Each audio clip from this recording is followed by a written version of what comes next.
Ada di tengah-tengah kebun pisang ulin ya Pak. Lumayan, kira-kira ada berapa titik dulu Pak nanamnya Pak? Berapa lubang tanam? Saya Seingatnya tanam dulu awal itu beli bibit 1.300. 1.300 Ya, terus bisa menghasilkan pisang rutin ini.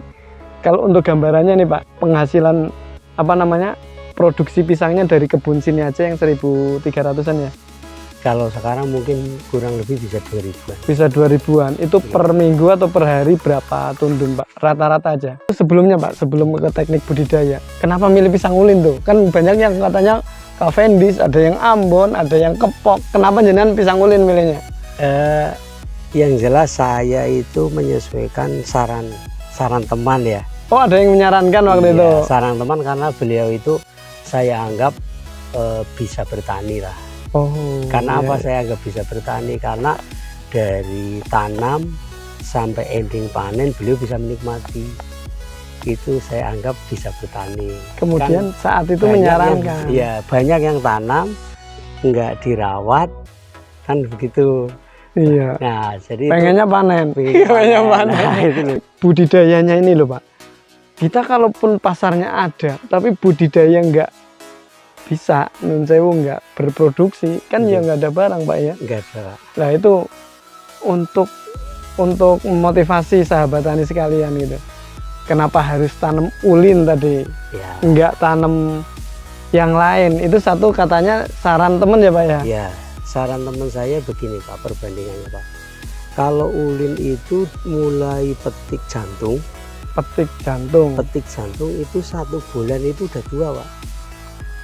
Dari Pisangnya, jantung, ya, dari jantung muncul sampai ke panen. ke panen itu 1 bulan udah. 1 bulan cukup. Nanti ketika panen itu nggak ditaruh di bawahnya, Iya bukan. taruh di mana itu gedeboknya Pak? Dijauhkan lah. Pokoknya intinya dijauhkan dari lokasi tanaman. Tidak langsung dipupukkan, ditaruh Ya, di itu bukan mupuk namanya. buang ya. Apa? Itu namanya memberikan penyakit. Memberikan kepada- penyakit? Iya. Oh ini rahasia nih sahabat tani. Enggak, saya di sini enggak Menurut rahasia. pengalaman jenengan, Kabupaten Kebumen. letaknya di Desa Di Pengempon, Desa Pengempon. Kecamatan Seruweng, Kabupaten Kebumen. Nggih. Ada kebun pisang ulin. Nggih, pisang ulin. Banyak juga ini Pak kebunnya. Ini Nggih, lumayan. lumayan. Kira-kira ada berapa titik dulu Pak nanamnya Pak? Berapa lubang tanam? Saya Seingatnya tanam dulu. awal itu beli bibit 1.300. 1.300. Ya, karena waktu itu saya pesan seadanya bibit, ada 3.000 saya tanam semua. Oh gitu. Iya, tapi pemilik bibitnya itu enggak Dikasih nyampe, semua. enggak ada. Adanya Adanya 1.300. 1.300. Jadi tanam awal 1.300, otomatis ada pengembangan lagi kan? Ada. Mungkin dari tunas anakannya Iya. atau ada, yang lain gitu ya. Ada. Dulunya apa ini kalau boleh tahu Pak? Lahan ini lahan termasuk tebing ya Pak ya? Modelnya ya? Iya, tebing Pak. Terasering modelnya nggih. Nggih. Jadi ke sana ke bawah, sana ke jurang, ke sana naik ke atas. Nggih. Ini memang karakter lahan pegunungan seperti ini. Iya Pak, memang begini. Dan ini dulunya sebelum pisang apa Pak? Ini dulunya cabai pernah, Cabai. terus terong pernah, Terong pernah. cabai terong. Terus ini udah lama ini ya, enggak dirawat. Oh, setelah tanam cabai terong itu sempat mangkrak. Sebelumnya. Nah, ya, setelah itu sempat nggak ditanamin apa-apa gitu. Ya, sempat lama ini enggak di ini kan. Saya kan tinggalnya kebetulan enggak di sini. Oh iya. Kebetulan ini rumah orang tua. Kelahiran saya. Kelahirannya di sini tapi Bapak tinggalnya di Kebumen sana ya. Di Kebumen. Nanti kita ke sana boleh ya Pak? Boleh. Karena nanti pasca panennya di sana sahabat tani ini. Kita di sini di farmnya langsung, di kebunnya langsung. Saya pengen tahu dulunya gimana budidayanya, terus bisa menghasilkan pisang rutin ini. Kalau untuk gambarannya nih Pak, penghasilan apa namanya produksi pisangnya dari kebun sini aja yang 1.300-an ya? Kalau sekarang mungkin kurang lebih bisa 2.000-an. Bisa 2.000-an. Itu per minggu atau per hari berapa tundun Pak? Rata-rata aja. Kalau saya sih kalendernya kan pengambilan itu kan kadang 7 hari. Ya. 7 hari sekali, kadang 4 hari sekali. Berapa tandan? Kalau ahad kemarin itu ya kurang lebihnya bisa setengah tonan dapat ya. Ahad kemarin 500 kilo. kurang lebih dapat. Itu tandanannya yang dihitung atau gimana? Saya gitu, kayak saya kan ini kilo Pak. Kilo sisiran atau Kilo sisiran boleh, kilo tandan boleh kan. oh, itu ditimbang berarti ditimbang. ya. Jadi nggak dihitung itu berapa tandannya, tapi berapa kilonya. Saya begitu. Bisa setengah kintal ya, setengah ton ya. Kurang lebih per minggu. Nah dulu Pak, ini kalau boleh tahu, kalau ada sahabat tani yang nonton di sini, pengen nih ngebun bukan Cavendish ini ya. Pisang ulin. Ini pisang ulin. Itu sebelumnya Pak, sebelum ke teknik budidaya, kenapa milih pisang ulin tuh? Kan banyak yang katanya Cavendish, ada yang Ambon, ada yang Kepok. Kenapa jenengan pisang ulin milihnya? Yang jelas saya itu menyesuaikan saran teman ya. Oh, ada yang menyarankan waktu itu? Saran teman karena beliau itu saya anggap bisa bertani lah. Oh. Karena apa saya anggap bisa bertani? Karena dari tanam sampai ending panen beliau bisa menikmati. Itu saya anggap bisa bertani. Kemudian kan saat itu menyarankan. Banyak yang tanam nggak dirawat kan begitu. Iya. Nah, jadi pengennya panen. Pengennya panen. Nah, itu loh ya. Yang saya ikuti yang dirawat dan panen. Punya hasil panen. Dari situ. Iya, saya mengikuti beliau-beliau termasuk senior saya. Oh, itu tahun berapa Pak mulai tanam Pak ini kebun ini? Saya itu sekarang 3 tahun jalan Pak. 3 tahun jalan. Jadi sebelum ada ini kebutuhan konsumsi dapur saya udah tanam Pak. Udah panen saya. Udah panen. Jadi nanam pun belum ada gambaran dapur ya. Tidak tahu Pak. Nanti dapurnya kita ulas di konten yang di rumah aja Pak ya. Nanti salah satu pasarnya ternyata dapur MBK sahabat tani. Nah ini budidayanya ini loh Pak. Kita kalaupun pasarnya ada, tapi budidaya nggak bisa, nun sewu nggak berproduksi, kan ya nggak ada barang Pak ya. Nggak ada Pak. Nah itu untuk memotivasi sahabat tani sekalian gitu. Kenapa harus tanam ulin tadi? Ya. Enggak tanam yang lain. Itu satu katanya saran teman ya Pak ya? Ya, saran teman saya begini Pak, perbandingannya Pak. Kalau ulin itu mulai petik jantung. Petik jantung. Petik jantung itu 1 bulan itu udah 2 Pak. Dari jantung? Ya. Dari jantung muncul sampai ke panen. Ke panen itu 1 bulan udah. 1 bulan cukup? Iya. Kecepatannya itu yang saya tertarik. Itu malah lebih cepat dari bunga dari bunga alpukat ya Pak. Kan buah-buahan lain kadang ada, apalagi kelengkeng tuh sampai berapa bulan tuh. Ini 1 bulan Pak. 1 bulan pisang ulin dari petik jantung sampai tua panen 1 bulan. 1 bulan bisa diambil. Lah tanamannya kalau dari tanam lah, dari bibit siap tanam sampai ke jantung itu berapa bulan Pak? Standar segini.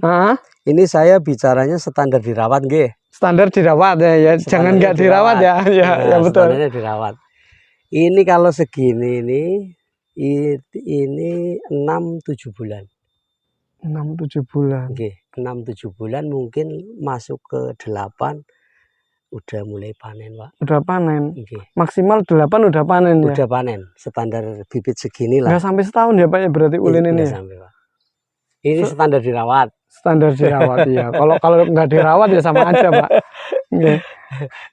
Nah, ini kenapa milih milih apa namanya? Ulin ini ya.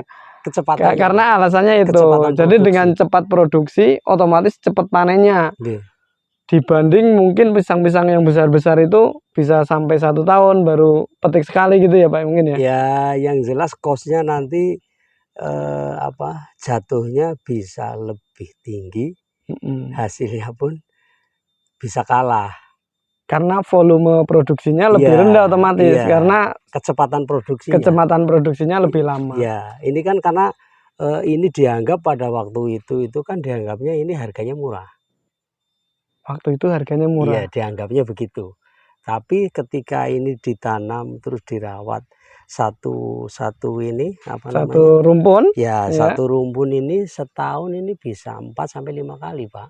4-5 kali panen Iya, setahun. iya, bisa. Maksudnya dari yang pertama kemudian nanti kan lahir Nggih, generasi selanjutnya, iya, itu setahun itu rata-rata bisa satu bis rumpun 4 bisa 4, 5 kali, 4-5 kali panen. Nah, bisa. kalau pisang yang tinggi-tinggi itu kayak Ambon, Kapok dan lainnya Itu kalau kapok itu setahun lebih, Pak. setahun lebih. Menurut saya tanya-tanya itu di rumah kan Berarti ada paling setahun cuma 2-3 ya kalaupun ada anakannya ya. Nggak nyampe. Bisa 1,5 tahun mungkin bisa paling 2 kali. 1,5 tahun Iya, 2 saya kali. kan ada itu, saya tebang di belakang. Ada Di juga. bawah ada itu kapok. Kesuwen ya, Ya, mau kelamaan. kapok ya ngapokian gitu ya. Kapok ngapoki walaupun harganya mungkin di atas itu, di atas ulin, tapi kecepatan panennya Kecepatan tidak produksi. secepat ulin. Ulin ini termasuk pisang genjah berarti ya, Nggih, kalau kayak betul, kelapanya betul. itu ya. Nggih.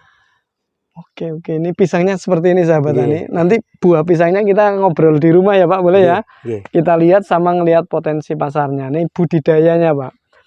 Udah menentukan ulin, kemudian kan udah punya bibit pisang kayak gini. Untuk mencapai 7 bulan, 8 bulan panen itu apa yang harus dilakukan Pak? Yang Tadi kan jelas, katanya dirawat. ya, Yang pertama lubang tanamnya kayak gimana? lubang tanam itu ideal saya ini berarti sekitar 1 meter, Pak.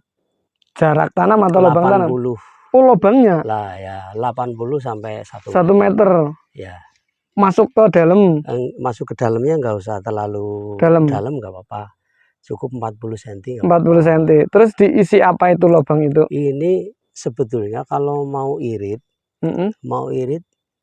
langsung tanah nggak apa-apa. Langsung tanah bisa. Nggak apa-apa. Cuman kan dibuat lubang dulu supaya gembur. Tanah gembur otomatis daerah situ ya. Nggak apa-apa. Nah, nanti pemupukannya itu setelah ada pengembangan tunas itu udah ada mulai, tunas susulannya ya. Udah mulai tunas kan, udah ada akarnya kan, udah mulai menyebar. Nah, itu baru dipupuk. Itu kalau mau irit. Mau irit nih. Ya. Ini versi irit tuh. Ini versi irit. Kalau nggak irit biar cepet itu. Irit, kalau kepingin agak boros, saya kebetulan kan lubang tanamnya itu saya pakai bor, Pak. Pakai bor? Ya. Pakai kan punya alat gitu? Bor ya. Oh gitu? Iya. Nggak manual jadi bor. Cepet ya? Iya. Nggak manual, saya bor. Kalau yang di sana itu pakai, alhamdulillah pakai doser itu. Wah, ini canggih ki nganggo doser barang petanine. Iya. Yang di bawah. Di doser. Kalau yang di atas ini pakai bor. Ada bor. Alat bornya ya? Ada. Ini nanti tak syuting alatnya. 3 lubang kayak gitu ada. Oh gitu. Iya. Jadi itu untuk membuat lubang. Terus diisi apa kalau yang di atas standar? Apakah perlu pupuk organik awal nggak kira-kira? Yang jelas ya kohe kambing ya. Kohe kambing. Kohe kambing. Saya itu pakainya ini kohe kambing. Terus kohe itu ayam. Ayam itu ayam daging. Terus ada liter ayam itu ya. Ada dolomitnya juga. Dolomitnya juga. Dicampur dengan tanah sebelum dimasukin tanamannya. Diaduk dulu. Didiamkan nggak itu Pak? Nggih Pak, sebaiknya difermentasi Pak. Berapa hari kira-kira? Itu bulan Pak. Oh bulan di lubang itu? Nggih, kalau mau bagus itu harusnya bulan. Benar-benar jadi kalau tanah ya itu ya? Di luar, fermentasinya di luar. Masuk udah siap? Nggih, itu bisa. Ini saya itu kalau dari tanam cabai sampai sekarang itu pupuknya banyak Pak. Pupuk yang masuk ke sini ya? Iya, dari sini sampai sana itu ya mungkin kurang lebih 1000-an kantong ya. 1000-an kantong ya. Makanya subur gitu ya jadinya ya tanahnya. Karena mungkin tanah itu tergantung ya Pak ya. Nggak harus 1000-an juga sahabat tani. Siapa tahu sana udah lebih subur tanahnya. Bisa hemat. Atau yang lebih kering. Ini karakter tanahnya dulu memang keras atau gimana Pak? Atau berbatuan ini Pak? Kalau kemarau keras Pak. Makanya butuh banyak pupuk organik tadi ya. Kalau kemarau keras. Kalau kemarau keras. Kalau ini kan kebetulan ini musim hujan. Jadi enak nggak nyiram juga. Nah itu setelah tanam Pak. Setelah tanam itu pemupukan pertama saat tunas yang lain mulai tumbuh. Pupuk apa aja itu Pak? Itu kalau misalkan yang standar dirawat ya yang pinggirnya yang paling tidak itu kan jarak 2 jengkal itu Dari di batangnya ya muter baru dikasih muter kasih pupuk kayak pupuknya gitu. nopo. Di kohe kambing terus ayam. Oh, organik itu. Nggih. Belum pakai pupuk kimia itu. Kalau pakai kimia boleh. Nopo biasanya, Pak? Kalau saya kemarin itu pakainya jangan nyebut nama lah. Yang jelas itu Maksud unsur harianya kan NPK apa nggih, N yang atau nitrogen, P? Pak. Oh, nitrogen. Nitrogen. Nah, Nggih. Ini standar pupuk N ya. standarnya itu ya sekitar berapa ya? Sekitar 1 sendok lah. 1 sendok per batang cukup. Cukup. Itu untuk tiap bulan atau tiap apa? Intensitas pupuknya, Pak? Kalau kepingin bagus setiap bulan, tapi kalau kepingin irit setelah petik dikasih pupuk. Oh, hanya setelah petik cukup berarti ya? Nggih. Jadi pertama saat tunas, pupuk 1 sendok. Udah dibiarin sampai petik. Petik panen pertama baru dipupuk lagi. Kalau mau irit. Kalau kepingin boros ya setiap bulan dikasih. Bukan irit boros, bagusnya gimana, Pak? Ya, ini kan dilihat dari harga pisangnya. Harga pisang. Kalau kan memang harganya realistis untuk nambah pupuk, ditambahin nggak apa-apa gitu ya? Nggak apa-apa. Petani yang cerdas ini namanya. Jadi ngelihat harga pisang laku atau enggak, kalau bisa sebisa mungkin dari penjualan pisang itu yang untuk ngerawat sendiri ya Pak ya. Iya. Jadi nggak ngerogoh kocek dari penghasilan yang lain terus gitu ya Pak ya. Nggak susah berarti ngerawatnya Pak ya? Alhamdulillah kalau pisang enggak Pak. Yang penting bawahnya itu bersih. Bawahnya bersih, ini didangir terus ya? Rumput ya boleh lah, rumput ada tapi jangan terlalu banyak. Jangan terlalu jembrung gitu ya? Masalahnya kan saya sering juga jalan-jalan kan yang banyak rumputnya meskipun itu apa di atas itu nggak rimbun, tetap ini nggak bisa tumbuh. Kurang pertumbuhannya tetap kurang karena ini tanaman hampir mirip seperti palawija Pak, hampir mirip hortikultura. Musiman, bukan tanaman tahunan gitu ya? Ini tanaman pisang ulin ini hampir pelakuannya mirip seperti hortikultura. Jadi bukan seperti pohon-pohonan, nggak kayak alpukat atau durian itu beda ya? Beda. Jadi kayak horti yang lain gitu ya? Iya, hampir mirip. Karena ini kan cepat Pak. 1 bulan Pak, petik jantung tua. 1 bulan tua, 1 bulan tua. Kan cepat Pak. Oh, tapi perawatannya harus ini. Pemupukannya juga lebih baik, lebih mungkin lebih sesuai kebutuhan itu lebih baik ya. Jadi pemupukan. Terus nanti saat panen itu gedeboknya bagusnya taruh mana Pak? Di bawahnya langsung untuk pupuk sekalian atau untuk apa? Kan biasanya itu bermasalah juga tuh. Kotoran bekas bahan organik pohon pisangnya itu biasanya untuk apa? Itu sebetulnya bukan hanya pohon pisang.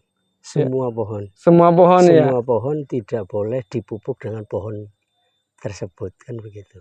Apa gitu Pak? Setahu saya begitu. Karena ada biang penyakit yang sama. Oh jadi nanti ketika panen itu nggak ditaruh di bawahnya? Iya betul. Taruh di mana itu gedeboknya Pak?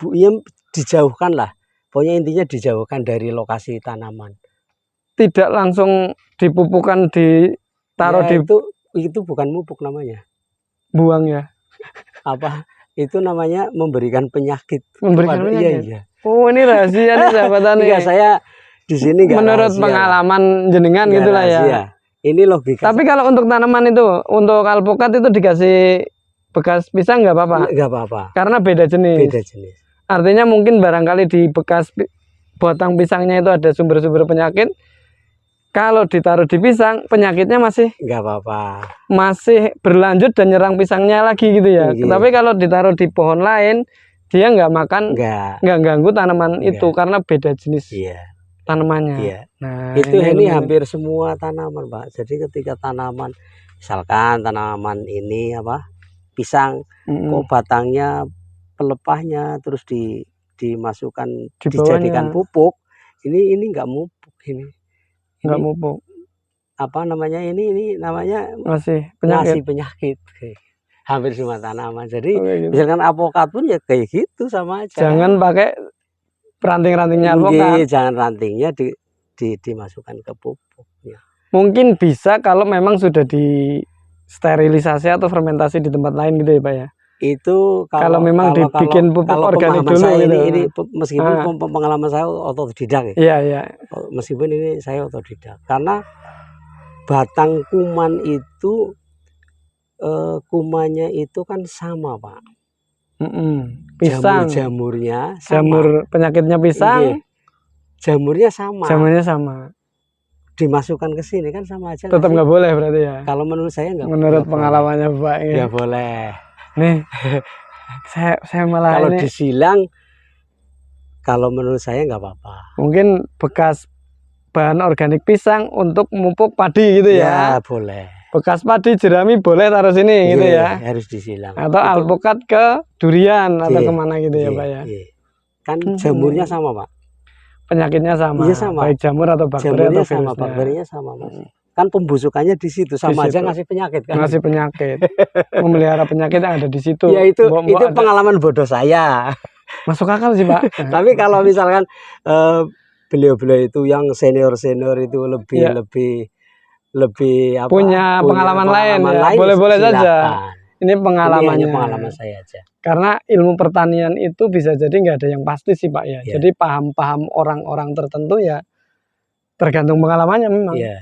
Apa yang ada di hadapan beliau, hadapan kita praktekkan ternyata jadi, ya itu menjadi ilmu yang untuk dilakukan berikutnya, berikutnya kayak gitu. Nggak ada salahnya sahabat tani. Mungkin punya pendapat yang lain sahabat tani yang nonton boleh-boleh aja ya. Nggak maksain kita loh, nggak maksain nih. Ini versinya sini, nah gitu. Nah ini Pak, saya tanya lagi berarti pisang ini udah punya ini belum Pak? Kalau kita nanam pisang ini kan termasuk pionir jenengan ya, termasuk pertama di daerah sini kan ya. Ngelihat ada pisang, tetangga-tetangganya barangkali saya lihat kan juga banyak pohon lahan-lahan yang sekiranya mungkin kurang seproduktif ini. Ada yang niru nggak Pak di sini Pak atau di tempat lain niru keberhasilannya jenengan? Saat ini belum. Saat ini belum? Paling ya cuman tanam 1-2 aja. 1-2 di rumah, ya, bibit 10, gitu ya. 10 ya nggak apa-apa. Kalau skala kebun kayak gini belum? Belum ada. Karena khususnya di ya saya nggak berani sudon ya. Yang jelas ini bertaruh Pak. Orang bertani itu kan bertaruh. Spekulasi berani ya. Ya sekarang udah kelihatan Pak. Itu kalau tani itu dari misalkan pisang ya, tanam pisang itu kalau saya kan punya standar sendiri. Saya punya standar sendiri, nggak pakai standar orang lain. Iya. Sepengetahuan saya, kalau misalkan lahan rimbun, bongkar sampai tanam, itu per 100 ubin, ubin kalau di sini kan ubin. 0,14 hektar. Itu biayanya itu minimal 5 juta sampai 6 juta.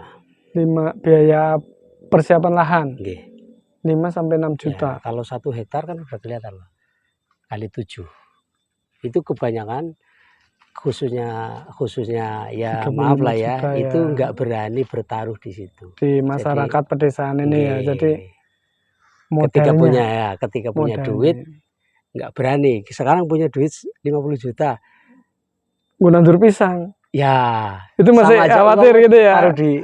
Taruh di lahan itu ya. Itu masih spekulasi, masih jarang yang masih mau ada perawatan begitu ya. Tapi beliau-beliau yang pemain pertanian yang udah paham, berapapun itu ditaruhkan karena tahu ilmunya, paham nantinya. Itu semua bukan cuma pisang, semua tanaman. Pokoknya yang beliau paham dengan tanaman itu, spekulasinya dengan itu, dia berani bertaruh. Itu kebanyakan yang berhasil pasti berani bertaruh. Kalau nggak berani bertaruh, nggak mungkin akan berhasil.